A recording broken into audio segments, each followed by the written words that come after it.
Donc, on va parler de ces trois notions. Combinaison linéaire, espace vectoriel engendré, famille génératrice. La première notion, très simple.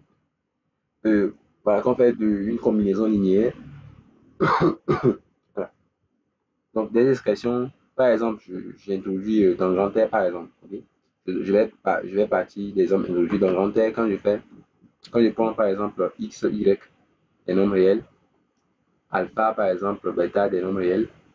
Donc, alpha X plus bêta Y peut être vu comme une combinaison, on va appeler ça comme une combinaison linéaire. Ici, Y. Ici, Y. Mais par contre, si je prends quelque chose comme, encore une fois, quelque chose comme alpha X au carré, plus bêta Y, lui, ce n'est pas. Okay? Donc, lui, ce n'est pas, à cause du X carré, quoi. Ce n'est pas une combinaison linéaire de X, Y. Voilà. Parce que le X est élevé au carré. Mais bon, quand même, remarquez, et on peut aussi lever les deux au carré. Si même on lève les deux au carré, ce n'est pas une combinaison linéaire. Dès qu'il y a un exposant qui n'est pas 1, voilà, ce n'est toujours pas une combinaison linéaire. Donc, ce n'est pas une combinaison linéaire. Je vais mettre ça ici. Aussi, celui-là non plus. Ce n'est pas une combinaison linéaire. Là non plus. Ce n'est pas une combinaison linéaire de ici. Vous voyez, je pourrais le faire comme ça ainsi de suite. Voilà. Mais par exemple, si je mettais alpha carré x plus bêta carré, je m'en fous, y. Lui, c'est une combinaison linéaire de x, y. On est d'accord? Parce que, bon, de toute façon, c'est que ici, on ne juge pas le y, il est les pieds, mais derrière là côté. Donc, lui, c'est une combinaison linéaire de x, y. Donc, voyez l'idée de combinaison linéaire. Donc, en général, comme pour une famille de vecteurs, en général, dans un espace vectoriel, donc si vous avez E qui est un espace vectoriel, et que vous prenez des vecteurs, donc X1, X2, bon, je préfère mettre V1, V2, V comme vecteur. Donc, si vous prenez des vecteurs, par exemple, V1, V2, jusqu'à VP, des vecteurs de E. Et donc, si vous prenez aussi des réels, disons, alpha 1, alpha 2, jusqu'à alpha P, donc des nombres réels. Voilà, donc, si vous faites ce choix-là, on va dire que alpha 1, V1, plus alpha 2, V2, jusqu'à quoi? Alpha P, VP. On dira que c'est une combinaison linéaire. C'est une combinaison en fait linéaire des vecteurs quoi? Des vecteurs V1, V2 jusqu'à VP, c'est ça. Donc c'est ça une combinaison linéaire en fait. Maintenant, voilà, donc ça ce que c'est une combinaison linéaire. Je donne, voilà, maintenant on va parler de espace vectoriel engendré. On va parler d'espace vectoriel engendré. Donc, et en même temps de famille génératrice. En même temps de famille génératrice. Donc, espace vectoriel engendré, je vais parler d'espace vectoriel engendré. Donc, espace vectoriel engendré. Oui. Pas une famille. Donc, espace vectoriel engendré. Espace vectoriel engendré. En fait, l'espace vectoriel engendré ici, quand je prends un vecteur U, je prends un seul vecteur U. Okay. Maintenant, je vais prendre toutes les combinaisons possibles de ce vecteur. Donc, c'est comme si vous êtes dans R2. Vous êtes dans voilà, le plan. Vous êtes dans le plan. Et vous prenez un vecteur du plan. En disant, par exemple, prenez ce vecteur-là. Ce vecteur. Les vecteurs qui sont colinéaires à U. Les vecteurs qui sont colinéaires, les combinaisons de U. Donc, les combinaisons linéaires ici, U est seul. Les combinaisons linéaires de U, comme U est seul, sont les vecteurs de quelle forme? De U est seul. Donc, quand il fait combinaison linéaire de U, il fait quoi? Donc, c'est les vecteurs Ouais, c'est les vecteurs. Ouais, c'est ça. Alpha U. Simplement, les vecteurs alpha U. Alpha élément de R. Vous voyez ça? Maintenant, les alpha U, vous voyez que sur mon dessin, ils sont sur une droite. Donc, par exemple, 2U, il est beaucoup plus grand. Par exemple, 2U, c'est comme ça. Mettons 3U, par exemple, il est comme ça. Peut-être, ça va être moins U. C'est lui ça. Moins 2U. C'est lui ça. En fait, les lambda U constituent en fait une droite. Les lambda U vont décrire toute une droite. Ils vont décrire une droite comme ça. Les lambda U sont sur une droite. Ça forme une droite en fait. Donc, l'espace de tous les vecteurs de la forme lambda U sont l'espace des lambda U, tel que lambda élément de R, l'ensemble de ces vecteurs constitue une droite. Ça constitue une droite vectorielle ici. Donc, ça donne un espace vectoriel en fait. Voilà. Dans cet ensemble, on remarque que c'est un espace vectoriel. C'est un espace vectoriel. Donc, ici, une droite. Okay. Ici, une droite. Voilà. Une droite qui est constituée à partir d'une droite, voilà, constituée, on va le dire comme ça, en griffe, constituée, en griffe, je dis qu'elle est constituée, en griffe, à partir de U. À partir de U, on a pu constituer ça. On dit que c'est l'espace, on note que cet espace-là, l'ensemble des lambda U, c'est que lambda élément de R, c'est l'espace vectoriel engendré par U. On note ça vecteur de U. On met vecteur U. Donc, vecteur de U, c'est pour espace vectoriel engendré par U. C'est l'ensemble des combinaisons linéaires. Ce que j'ai fait pour une droite, je peux le faire. Voilà. Ce que j'ai fait, c'est juste. Oui, oui, oui, oui, effectivement. Effectivement. U seul, c'est un seul vecteur. Donc, U seul ne constitue pas, U seul, comme ça, n'est pas un espace vectoriel. N'est pas un sous-espace vectoriel de l'espace U. Voilà. Mais l'espace vectoriel qu'il engendre, lui. Lui est un sous-espace vectoriel de U. Effectivement. Effectivement. Donc, vous avez ça. Donc, vous voyez, ce qu'on a fait pour un seul vecteur, on peut le faire pour deux vecteurs. Ce qu'on vient de faire pour un seul vecteur, je peux le faire pour deux vecteurs. Imaginez que, au lieu de travailler ici, dans l'espace, je travaille, au lieu de travailler dans le plan, je travaille dans l'espace à trois dimensions. Dans cet espace à trois dimensions, je veux prendre un plan. Donc, je dessine un plan.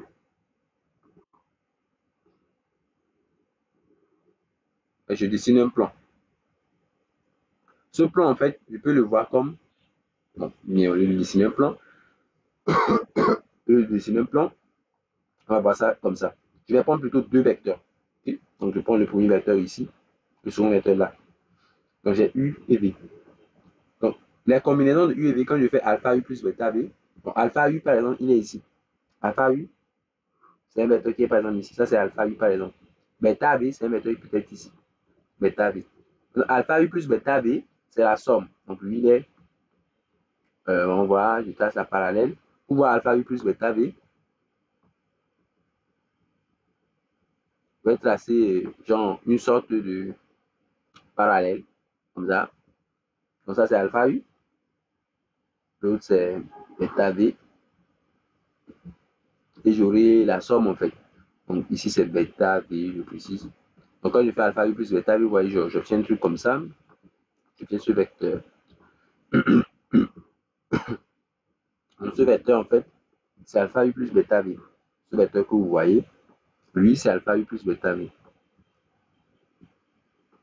Ce vecteur, lui, c'est alpha U A plus bêta V.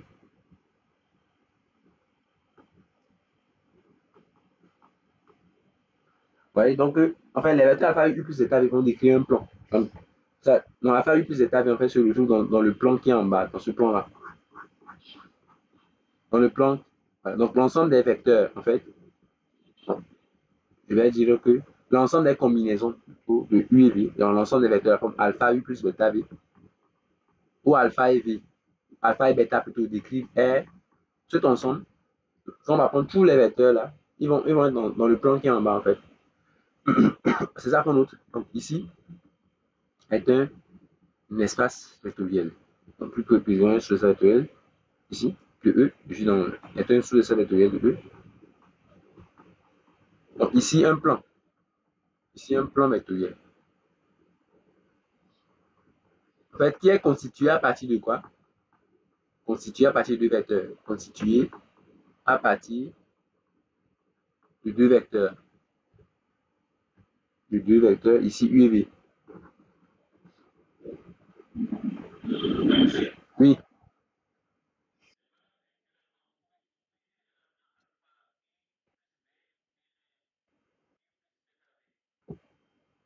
Bon, ici, ouais, c'est une question pertinente. C'est une question pertinente que tu poses. J'y viens, j'y viens. Okay, je vais venir à ce que tu dis. Bon, j'y viens. On va voir ça ensemble si ce que tu dis est vrai. On va voir ça tout de suite. Donc, donc, l'ensemble des alpha U plus bêta V, alpha bêta élément de R, c'est les salles vectorielles engendrées par U et V. Voilà, donc on note. Vous comprenez la logique. Vous comprenez la logique. D'ici là, vous comprenez la logique. C'est qu'en général, encore, en général, en guise de définition, c'est ce qu'on vous donne dans votre cours, en fait. Sur les salles vectorielles, comme vous lisez, c'est effectivement ça. Ici, les vecteurs, c'est iso sur SN, c'est tout. Donc, c'est ce que vous lisez dans votre cours, hein, qui est avec SN et sur un corps scalaire K. Okay. En général, on plaque ça. Okay. Voilà, donc c'est l'ensemble des combinaisons linéaires comme la somme des alpha ici, c'est pour dire les combinaisons linéaires. Donc, en général, quand vous prenez des vecteurs dans V1, V2 jusqu'à Vn, j'affirme que voilà, c'est l'ensemble des alpha 1 V1 plus jusqu'à alpha n Vn, tels que les réels non, alpha 1 jusqu'à alpha n. Mais ici, moi, je travaille dans grand R. Okay. Donc, je travaille dans grand R. C'est ce qu'il a écrit comme ça. Maintenant, allons-y concrètement. Voilà. Je donne l'exemple de R2. Voilà. Donc, quand je prends R2, je donne quelques exemples. En fait, R2, on peut l'écrire comme un espace vectoriel. En fait, quand vous voyez directement, R2 est assimilable à un plan. Et quand vous prenez un vecteur de R2, un X, Y dans R2, il se décompose de deux façons. En un vecteur ici et en un autre vecteur ici. En fait, quand vous prenez un X, Y dans R2, ok, ce X, Y s'écrit comme X0, ok, plus quoi? 0, Y, n'est-ce pas? Voilà. I0, quand vous faites la somme, ça donne XY. Donc, le premier, c'est X fois 1, 0. Le second, c'est Y fois, voilà. 1, 0, c'est ce que vous appelez le vecteur I habituellement. 0, 1, c'est le vecteur J habituellement. Qui j'appelle I. Le vecteur 1, 0, s'appelle J. Le vecteur 0, 1, ça fait I plus YJ.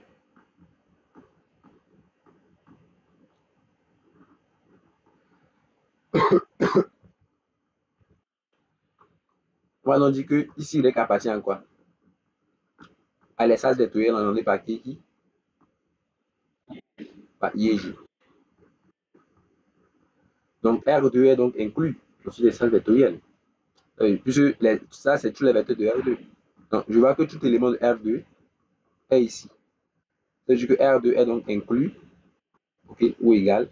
Je vais mettre cette notation dans l'espace vectoriel engendré par I et J. Mais clairement, l'espace vectoriel engendré par I et J est forcément inclus dans R2, forcément.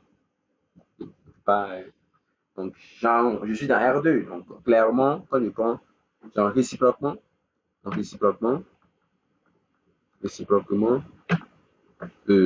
voilà, que l'espace vectoriel engendré par I et J est forcément une partie de R2.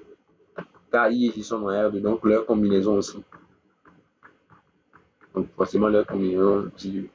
Donc, ça veut dire que l'espace vectoriel engendré par R2 dans ce cas est quoi? R2, c'est l'espace vectoriel engendré par I et J, quoi. Est-ce que si on avait enlevé X, est-ce que ça allait marcher? Si on avait mis I plus Y, J seulement. Genre, est-ce que, vous voyez que Voilà. Donc, c'est pour répondre à la question de ça, je pense. Donc, si on avait enlevé x, s'il n'y avait pas x, non, s'il n'y avait pas x, on mettait l'ensemble des, on mettait juste l'ensemble des i plus yj, et ça allait donner R2. En fait, cet ensemble, genre, je veux dire que si on prend i plus yj, quand je prends i plus yj seulement, je vais mettre ça en remarque, si je mets i plus yj seulement, ça fait i c'est 1, 0, le j c'est 0, 1. On fait la somme, ça fait 1, 0, et ici, il y a 0, y. Quand on fait la somme, ça fait quoi? 1. Est-ce que 1, y, ça donne les vecteurs de R2? On va voir ça ensemble. 1, y, ce n'est pas un espace vectoriel. 1, y, si on met 1, y, même ce n'est même pas un espace vectoriel. Plus 1, y, ça va donner quoi? 1, y, les 1, y, quand vous présentez, genre c'est la loi d'équation x égale à 1 en fait. C'est ça. Plus si tu prends un point ici, genre 1, y, non, c'est plutôt x égale à 1, c'est plutôt vertical. C'est plutôt vertical, 1, y, c'est plutôt ça. Donc, si tu prends x égale à 1, par exemple, et tu prends un y, donc par exemple les points, les vecteurs là, quoi. Dans ce point, genre ce point de coordonnées, en fait, x égale à 1 y quelconque. Donc, ça donne ce vecteur. Tu vois qu'il ne passe même pas, genre l'ensemble des, je veux dire que l'ensemble des i plus 1 y, l'ensemble des quoi? Des i plus i, l'ensemble des i plus yj, comme ça, tel que y variant dans R. Ici, c'est la droite, là. Ce n'est même pas un espace vectoriel. Puisqu'il ne passe pas 0, 0. Donc, n'est pas un espace, n'est pas un espace vectoriel. Vous voyez par exemple que car 0, 0, il ne passe pas 0, 0 par exemple, n'appartient pas à l'ensemble des i plus yj. Oui, parce que 0, 0, ça commence par 0. Les éléments là doivent commencer par 1 obligatoirement. Donc, vous voyez, schématiquement, il ne passe pas à l'origine. Donc, il faut forcément mettre x plus i plus yj, quoi. Il faut pas. Il faut mettre tous les réels, quoi. Est-ce que j'ai répondu à ta question, ça? Ok. Donc, il faut mettre les deux ici. Hmm. Ok, là, revenons ici. Donc, voilà. Maintenant, rigoureusement, on a dit, nous avons dit que les salles vectorielles engendrées, que c'est un espace vectoriel. On l'a dit juste comme ça, on n'a pas prouvé. On l'a juste affirmé. Il faut le prouver. Nous avons dit que les salles vectorielles engendrées un espace vectoriel, mais pourquoi? C'est une question qui est légitime.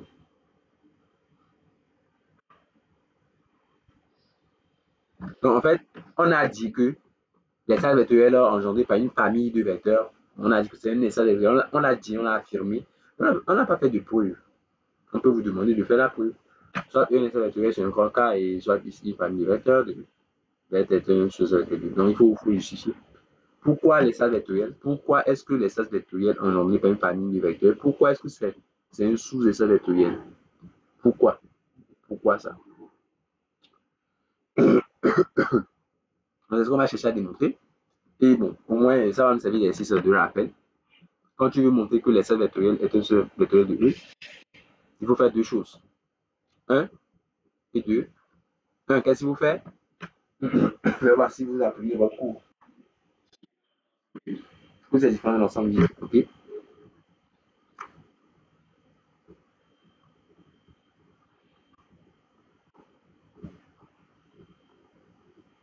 Est différent de l'ensemble vide.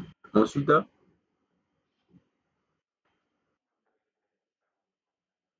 voilà, qui laisse la part combinaison linéaire. C'est les deux choses que vous devez faire ici. Par combinaison linéaire. C'est les deux choses qu'on doit faire. Je lui donne F. Je l'appelle Jean F. Ok, donc d'abord, on va montrer qu'il est non vide. Donc 1. En fait, le vecteur nul est dans F. Voilà. J'affirme que J'affirme que le vecteur nul, genre le vecteur nul, l'élément de E, j'affirme qu'il est dans F. Pourquoi?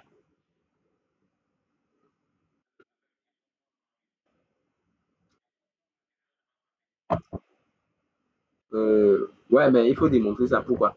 Pourquoi est-ce que je dis que le vecteur nul, il est dans le vecteur? Pourquoi est-ce qu'il est dans l'espace vectoriel?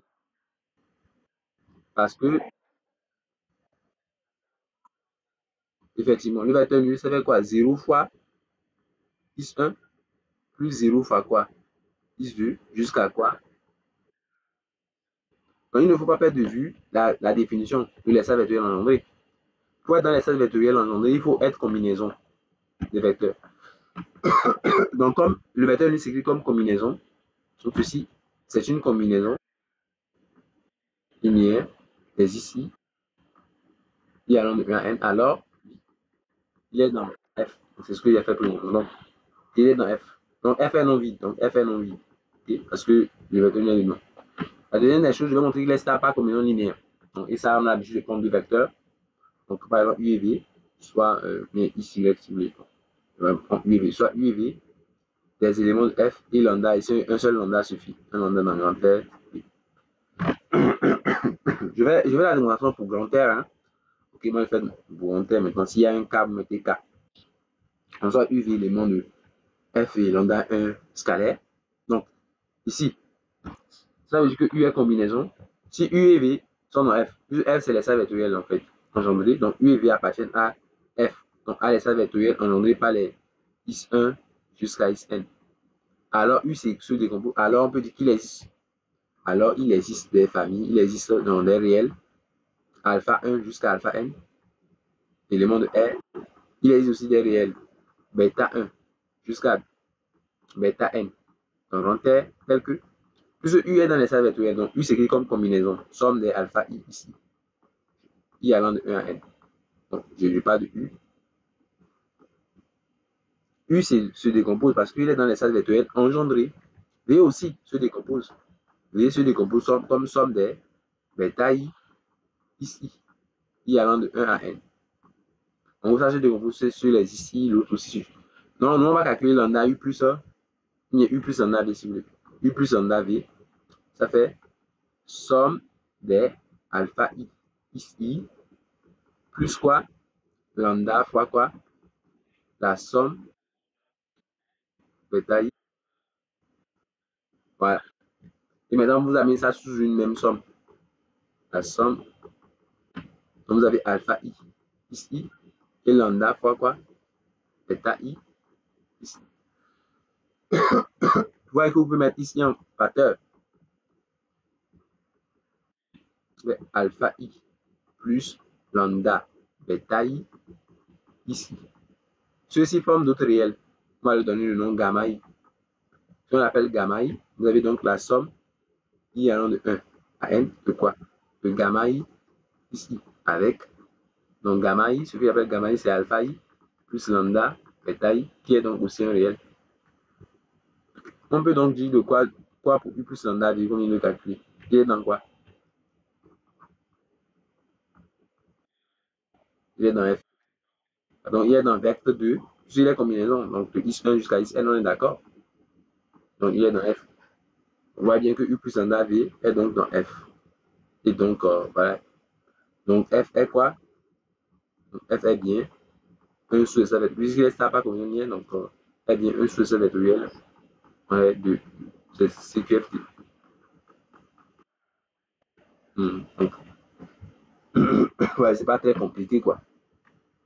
Hmm. Voilà, c'est magnifique. Et là, vous avez donc une méthode. Vous venez d'avoir une méthode pour montrer que ça vous donne déjà une méthode pour montrer. Voilà. Donc, ça donne directement, ça donne donc méthode, point méthode. Je vais vous écrire ça comme point méthode. Donc, point méthode. Dorénavant, point méthode.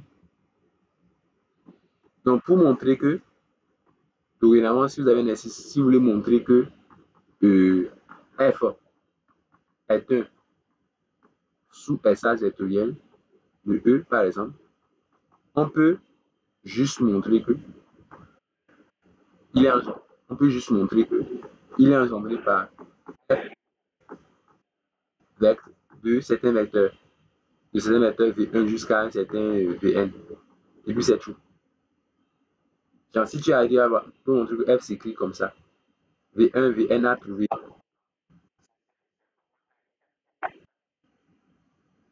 Pour montrer que F est un espace vectoriel. Un espace vectoriel, ou bien un sous-espace vectoriel d'un autre espace. En gros, pour montrer que F est un, je veux dire que pour montrer que F est un sous-espace vectoriel de E, au lieu d'utiliser ce que vous faites habituellement, la première méthode que vous avez, c'est de montrer que F est non vide et qu'il est stable par combinaison linéaire. Au lieu de faire ça, d'après ce qu'on vient d'apprendre, tu peux juste écrire F comme l'espace vectoriel engendré par une famille de vecteurs, le F. Si tu arrives à le faire, tu peux conclure que F est un seul vectoriel puisqu'on a déjà démontré que l'espace vectoriel. Oui, oui.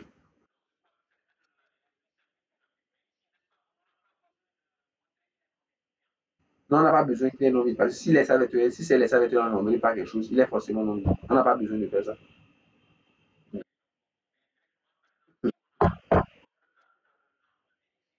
Oui, oui, effectivement, effectivement, effectivement. Donc, si je prends comme exemple, si on me donne, je vais donner un exemple. Je vais donner un exemple, par exemple, je vais donner deux exemples. Exemple 1, exemple 2. Premier exemple, disons, exemple 1. Si je prends cette famille de vecteurs, je l'appelle F. Donc, l'ensemble, bon, si je prends les matrices, ça sera chaud pour vous. Bon, je vais prendre juste l'ensemble des couples de R2. Donc, un exemple très simple. Allez, tel que, on me dit par exemple, I plus YK égale 0. Juste ça. Donc, je peux écrire que F, c'est l'ensemble des couples, ici de R2. Bien soit pour le faire, bon, je ne vais pas l'écrire comme ça. Donc, F, c'est ça. Donc, si on me donne ce F, par exemple, je vais dire que ici, Y appartient à F équivaut à. Donc, X plus Y égale à 0. Donc, Y. Une fois que tu as Y, tu reviens à ici Y. Tu reviens à ici Y. Ça veut dire que ici, tu remplaces dedans. Le Y que tu as obtenu, tu remplaces dedans. Y, c'est moins X. Je remplace. Et je remplace. Et donc, je vois que ici Y, c'est écrit comme X fois 1 moins 1. Là, on voit que ici Y appartient à l'espace vectoriel engendré par quoi? Voilà, 1 moins 1. Donc, ça veut dire que donc F, plus j'ai l'équivalence, ça veut dire que F, c'est l'espace. Vous utilisez que F,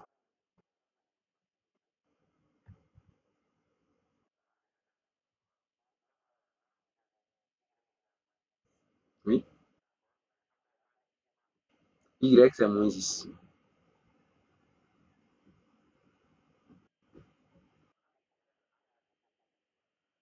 C'est bon?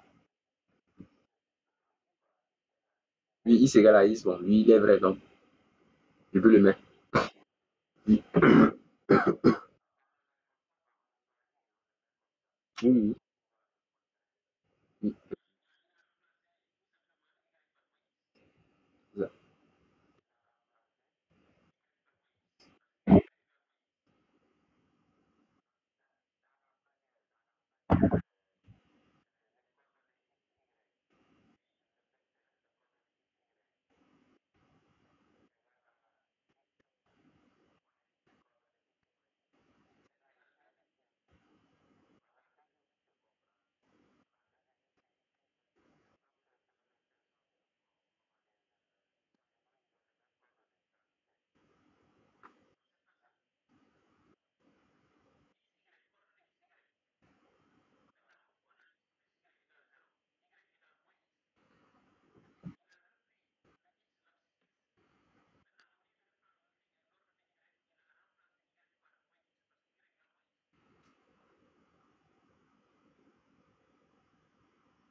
Oui, en fait, tu avais ici Y, ou bien tu avais ici Y, oui, tu avais ici Y, Maintenant, comme tu sais que y est la Moïse, je remplace le vecteur, c'était ici y. Maintenant, comme y est la Moïse, alors je viens, je dis que alors quoi? Le vecteur, si je reviens à ce vecteur-là, il devient quoi? X moins x, c'est ça? Voilà, donc c'est ce que j'ai fait. Donc le vecteur, c'est x moins x. Je n'ai fait que remplacer en fait. Donc, au lieu de mettre ici, je vais ici. Hmm, ouais. Ouais, je n'ai fait que remplacer en fait. Ok, d'accord. Oui, oui, oui, je vous écoute.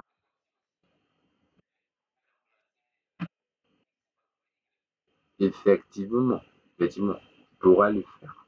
Mais je ne vais pas remplacer, genre ça fait deux émotions. En gros, si on remplace par moi, là, je n'aurai rien fait. Pourquoi je dis ça? Je ne vais pas remplacer les deux. Je ne vais pas remplacer les deux. Je ne vais pas remplacer les deux pour une bonne raison, hein. Si, genre, comment vous expliquer là? En fait, il ne faut pas remplacer. C'est comme si c'est la même chose. Vous utilisez juste les deux équations. Si vous faites y égale à, vous dites y égale à moins y, c'est vrai, vous pouvez le faire, hein, mais cela ne veut pas vous permettre de pouvoir conclure. Imaginons que vous remplacez, bon, y, is par moins y. Et vous remplacez is par moins y. Bon, c'est vrai, ça marche. Après, ça va donner quoi? Ça marche, ça marche. Mais après, je n'aurai pas les informations que je veux. Je n'aurai pas ça. Hmm. Le moins, ouais, dans ce cas, il faut enlever le moins, quoi. Dans ce cas, si tu veux remplacer, dans ce cas, il faut enlever. Tu vois? C'est genre, en fait, tu remplaces l'un, quoi. Soit tu dis Y, tu remplaces. Ah, ok, d'accord. D'accord.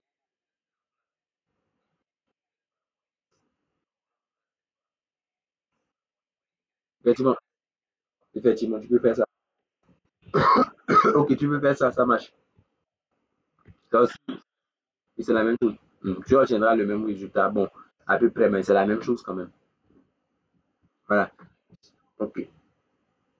Donc, dans ce cas, vous voyez que F donc, est égal à ça. Donc, on peut écrire que F, c'est l'espace vectoriel engendré par 1 moins 1. Et donc, que c'est un espace vectoriel est donc 1 sous espace vectoriel de R2. C'est ce qui est intéressant avec cette façon de faire. Ça permet facilement de démontrer qu'un espace vectoriel, quoi. Donc, très facilement, donc ça marche bien. Bon, il a donné l'exemple dans le cours, un exemple sur les matrices. Même si vous n'avez pas encore vu, je ne suis pas sûr que vous avez déjà vu les matrices. Ouais, je ne suis pas sûr. Donc, une matrice, c'est juste comme un vecteur qu'on manipule. Ça, en fait, ça a la même propriété quasiment. Donc, pour le moment, on va travailler comme si on travaillait avec des vecteurs. Ensuite, bon, par exemple, les matrices de la forme A, j'en ai matrices de la forme A plus B, A, je mets ici B, je mets ici A plus 2A par exemple, plus B. Si on prend les matrices de cette forme, ben, les matrices, c'est juste que ce ne sont pas des vecteurs. Vous voyez les vecteurs, quand on écrit 1, 2, c'est en fait, c'est une matrice. C'est une matrice, on va dire que c'est une matrice colonne. Une matrice à une colonne. Donc, une matrice, c'est juste comme un tableau, en fait, dans lequel on dispose des choses. Donc, il y a des lignes, des colonnes. La matrice que j'ai prise ici, c'est une matrice qui a deux lignes. Cette matrice, c'est une matrice qui a en fait deux lignes et deux colonnes. Une matrice carrée. C'est une matrice de lignes, deux colonnes, quoi. Donc, on peut vouloir montrer que c'est un sous vectoriel. Voilà, on dit matrice carrée ici. Bon, quand on a une matrice de n lignes, n colonnes, on dit que c'est une matrice carrée.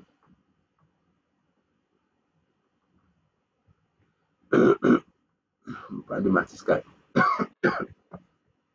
Donc, ici, ben, vous voyez qu'une matrice de F, si M est dans F, si une matrice M est dans F, ça veut dire que cette matrice s'écrit de la forme A plus B, A, B, 2A plus B, avec AB élément de R. Et donc, vous pouvez faire une décomposition comme je le faisais tout de suite là. Genre, je peux décomposer, je peux écrire la matrice rien qu'avec des A, après rien qu'avavec des B. Je laisse seulement les A. il y a A, il y a A, il n'y a pas A. Ouais. Maintenant, rien qu'avec les B. Il y a B, B, 0, B. C'est ça. On est d'accord? Après, je peux mettre A en facteur et que M égale à quoi? Je mets A en facteur, A fois 1, 1. Et si je mets B en facteur, voilà. Donc, on va dire que M appartient à l'espace vectoriel ordonné par les deux matrices. Celui-là, on va l'appeler M1. Celui-là, on appelle M2. Donc, c'est dans l'espace vectoriel ordonné par M1 et M2. Voilà. Que l'espace F que j'ai donné, parce qu'on a pris M appartient à F. Donc, le jeu F, c'est l'espace vectoriel ordonné par M1 M2.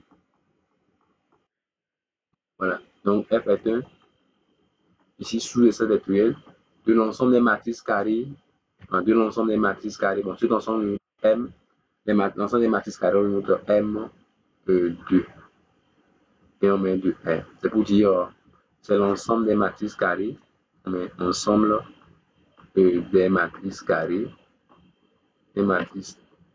carrées à coefficient non complémentaire avec des coefficients R, à coefficient non R, voilà.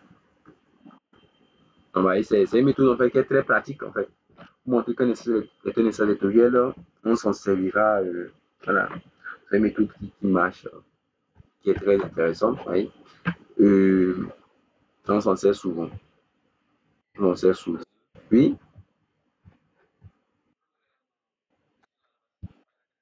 oui.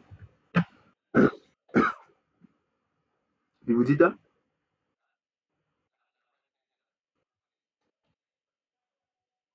Ici? Oui.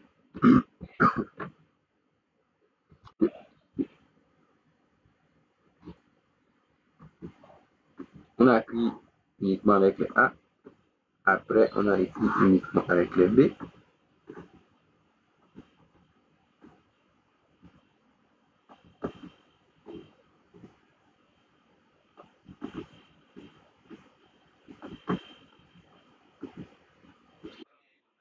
L'égalité, la décomposition, c'est ça? Ok. Ouais, en fait, bon, c'est normal puisqu'on n'a pas parlé des lois matricielles, donc c'est normal que je ne comprenne pas bien. En fait, la somme matricielle se fait coefficient par coefficient. Comment faire la somme? Comment définir le plus? C'est ça même la question. Comment est-ce qu'on définit le plus? Comment faire plus entre deux matrices? Le plus entre deux matrices fait coefficient par coefficient. C'est-à-dire, quand tu fais A plus 0, A plus B, tu vas déposer ça ici. Je veux dire que c'est comme si A plus B, je vais décomposer en deux parties. A plus B ici, fait A plus B. Voilà. Le A ici, on le voit comme A plus 0. Le A qui est là, on le voit comme A plus 0. Mais la somme matricielle, c'est comme ça on l'a fait. Voilà. Quand tu fais ça, le premier coefficient de M, plus le deuxième coefficient ici, tu obtiens le premier coefficient. C'est comme ça qu'on fait la somme en fait. Donc, voilà, c'est pas définition même de la somme matricielle. Donc, on fait la somme entre deux matrices, on fait la somme coefficient par coefficient, quoi. Voilà. Donc, tu peux vérifier l'autre sens de là vers là. Si tu veux faire la somme, tu fais A plus B. C'est ça que j'ai mis ici. A plus B. Mais je fais A plus 0, je ne sais pas que ça fait A. Quand je fais 0 plus 0, ça va être. Non, est-ce que c'est 0 plus 0 ici? Il y a un petit souci, non?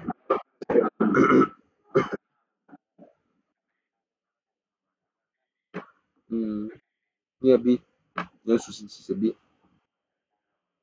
Donc, ça, c'est 0 et B qui fait B. 2A et B, ça fait 2A plus B, quoi. Donc, c'est sur cette base que j'ai décomposé. J'ai recopié en gros les A à part et les B à part. Mais quand même, pour comprendre, c'est que la somme se fait coefficient par coefficient. Est-ce que c'est bon?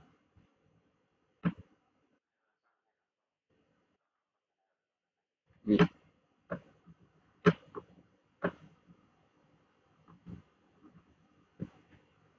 merci. C'est bon?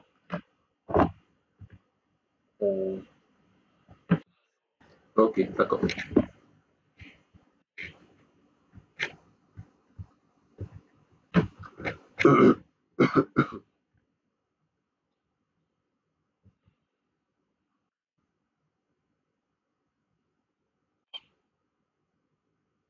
Bon, donc il y a quoi d'autre on pourrait prendre? Famille génératrice. Ah ouais. Donc, bon, c'est pour parler de la même chose, hein. Non, mais c'est une notion beaucoup plus générale, je vais dire. Bon, quand même, ils se rejoignent un peu. Ils se rejoignent un peu. En gros, vous voyez par exemple, on va dire que la famille, là, on va dire que la famille constituée, on dit que, comme vous avez ça, on dit que la famille un lieu engendre, engendre F. Parce qu'on peut obtenir F à partir de lui. On dit qu'il engendre F. Ou bien, ou quelle est quoi? Ou quelle est, voilà, quelle est la famille génératrice? Quelle est la, quelle est la famille? Quelle est une? Voilà, quelle est une? Parce qu'il peut y en avoir plusieurs. Donc, quelle est une famille génératrice?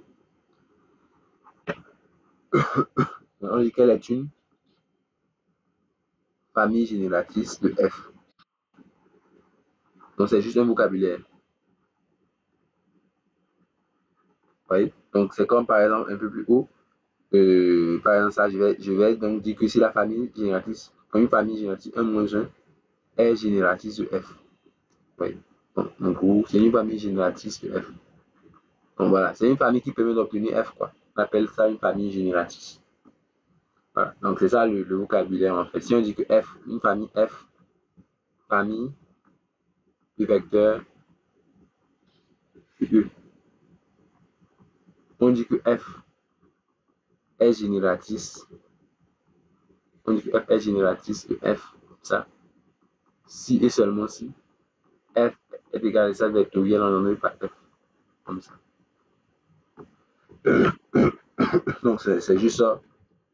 Ouais, genre, c'est simplement une petite définition compliquée. Bon, en tout cas, elle finit, hein. Il y a des précisions quand même. Pas d'une ensemble des produits de degré inférieur égal à 2, soit F1, 2 et 3, si en effet, c'est quoi on est en train de faire? C'est famille génératrice.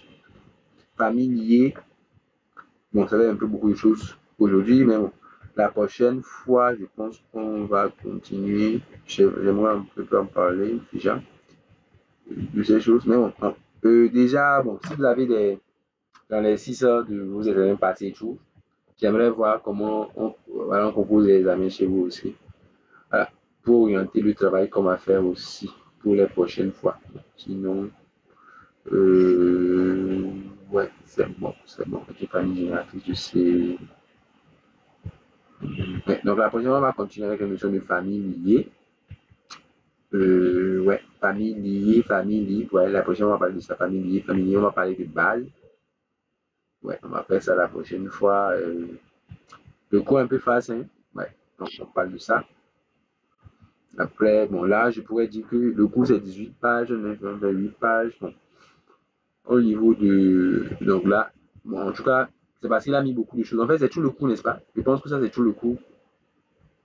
Mais c'est juste une partie du cours, ça. Chapitre 1, ça. Bon, je pense que c'est seulement le chapitre 1, il y avoir deux chapitres. Il y aura deux chapitres.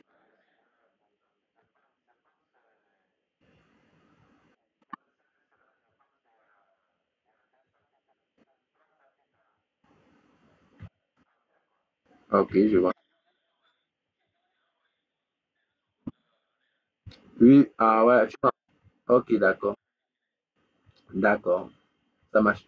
Bon, maintenant, j'aimerais aussi jeter un coup d'œil aux examens, si vous les avez ainsi. C'est pas tout. Demandez si vous les avez. Voilà, j'aimerais jeter un coup d'œil.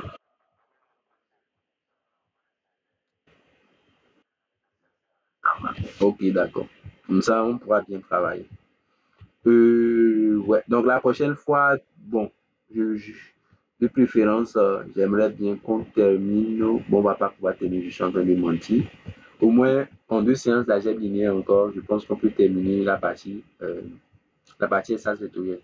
Pour terminer la partie application linéaire, c'est un peu beaucoup, mais bon, petit à petit, faites beaucoup de travail personnel, c'est le plus important. Je vais vous envoyer ce qu'on vient de faire Donc, s'il y a des questions, vous pouvez les laisser dans le groupe. Pas de souci. Ciao.